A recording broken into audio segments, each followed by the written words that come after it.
Eduardo Salas. I'm at the University of Central Florida in Orlando.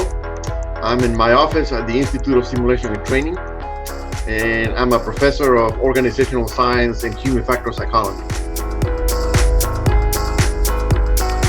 Sure. So I'm originally from Lima, Peru. So in 11th grade, you'll be surprised about this. In 11th grade, I read a book called Psicología Industrial, which is industrial psychology, which was one of the first textbooks in the area. And when I read that in 11th grade, I said, this is exactly what I wanted to do. So I came to the US in the mid 70s to study industrial organizational psychology. And so for the last 30 years or so, since I got my PhD, that's what I've been doing.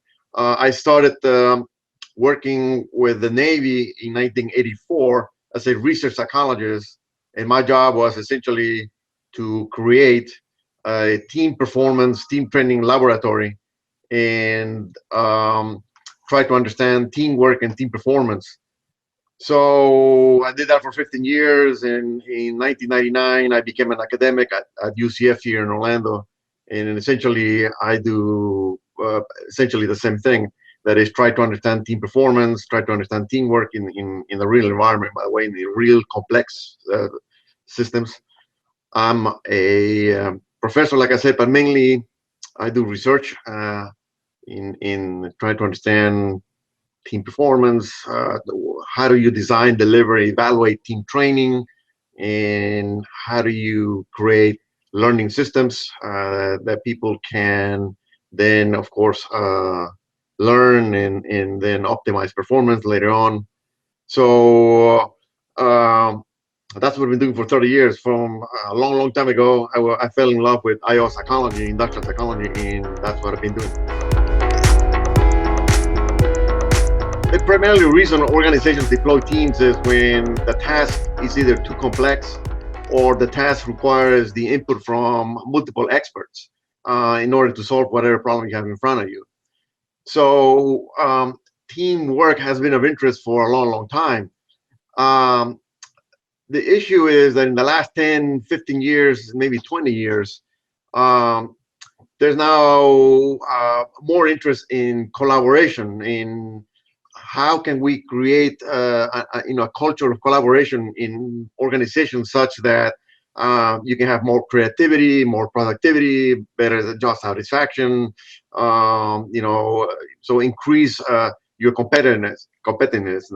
So there have been other reports, especially, for example, in healthcare. In 1999, the Institute of Medicine issued a report essentially saying that around 98,000 people die in hospitals every year due to human error. And the majority of those human error problems are due to poor coordination, poor communication, essentially poor teamwork. So the last 15 years, 16 years, healthcare has been interested in that. The aviation community as well. FAA and the airlines have been studying teamwork in the flight deck for a long time. They launch what is currently used in many industries, the team training program called Crew Resource Management Training, CRM. It's widely used. And so there are all these industries, healthcare, aviation, the corporate world, looking for more collaboration for better productivity. And as of recent, also NASA has been involved in this. A lot of interest in NASA, because if we go to Mars in 2030, 2035, we're going to send a team. And this team needs to be cohesive, needs to be productive, needs to be self-sufficient. And so issues around teamwork in the space environment is also of interest. Not only the physiological aspects of being in gravity, but also that this group of people that we're going to send to Mars also remains effective, resilient, and cohesive. The first mistake they make is they don't know about the science, and there is a science of teamwork, so they're not informed by the findings, the lessons learned, the principles, the evidence-based set of conclusions and findings that we have. So that's the first mistake. The second mistake is most organizations think that they can just compose a team by putting the best, the most, the people with the most expertise on a particular topic without any consideration to um, personality traits, any consideration to issues that might be more important, that they are compatible as opposed to redundancy. So, we have found that teamwork is more than just a bunch of experts that come together to solve a particular problem. They need to have the right competencies. Um, they need to have the right team orientation. There are people who are disposed to be in teams, and other people who are not disposed to be in teams. So we call that collective oriented people like being in teams. They seek the input from others. They value the input from others. And so these are the people that like being in teams, as opposed to egocentric people who are more, as the name implies, centered around themselves. And these are the lone wolves that no matter what you do, no matter what you say, they never engage in teamwork behavior. So, so organizations make this mistake that they just let's just bring the best people we have, and they'll solve the problem. So the third related to that, third problem is they don't train them. Team training is an instructional strategy that works, that imparts the knowledge, skills, and attitudes that um, team members need to have in order to succeed. So uh, most industries, other than healthcare and aviation, do not deploy team training. And the final uh, mistake organizations make is that they don't set up the right conditions, the right organizational conditions. That is, that the organization is not aligned to support teamwork behaviors. They don't provide the right reinforcements, the right rewards, and the right leadership to support this. They don't send signals that teamwork matters in the organization. So they expect behavior A, teamwork, when they are reinforcing and developing behavior B, and then they say, how come we're not getting the teamwork behaviors that we want? Well, the organization has not set up the conditions to do that. So it's not only that you deploy the team, that you train the team, but the organization has to have the right culture, the right um, set of conditions in order to teamwork to excel. Sure. So you start with team composition. Can you compose the right team? And while the science is not that mature yet on the team composition side, there are some indicators of from the personality side. What might be who might be a good team player. Like I said earlier, collective orientation is one of those dispositions. So from the composition side will be one. The other one will be from the selection side. I'm sorry, from the training side. And like I said, team training or crew resource management or any other label that is put around team training, you need to prepare and develop team members to have, again, the right competencies, and those are the right knowledge, the right skills, the right attitudes. They need to know about what a good team does. They need to have the right skills, like mutual performance monitoring, which is a scanning of the environment that effective teams always do. They're always scanning the environment, backup behavior, supportive behavior, things of that sort. And they need to have the right attitude, collective efficacy, in issues of that sort. Also help with developing a team. So training is the second. A third best practice is, of course, leaders make or break a team. So you need to prepare the leader.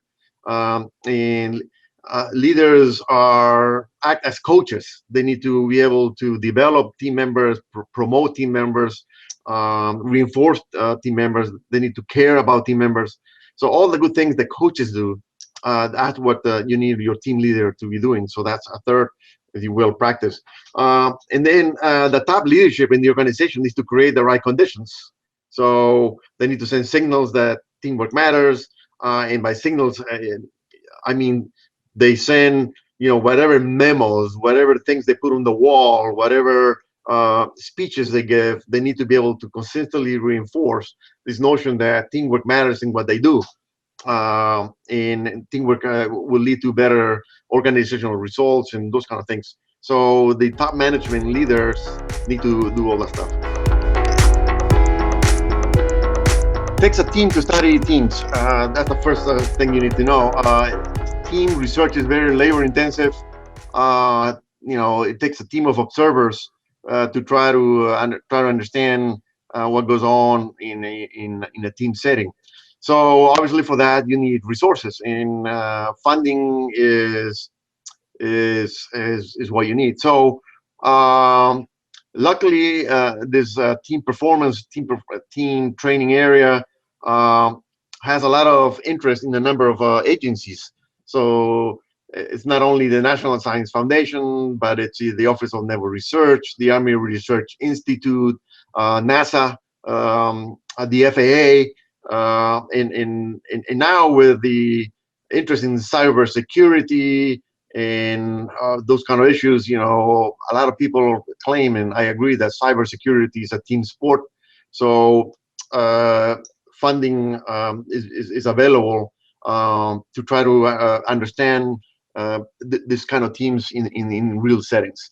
And so my experience has been that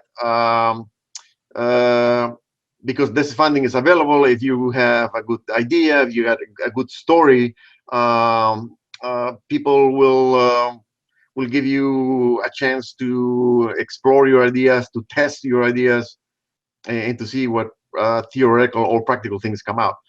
So I spent a lot of time going after funding.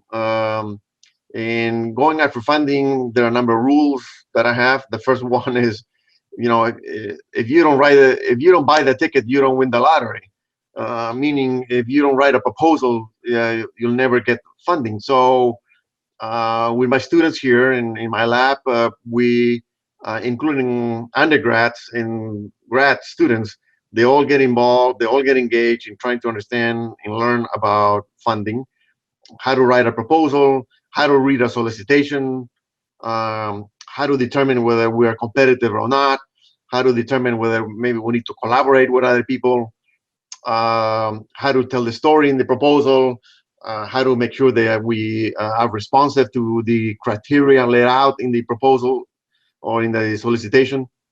So funding does a lot of good things for you. It gives you money, gives you resources, gives you possibilities of doing things that obviously you couldn't do without the funding.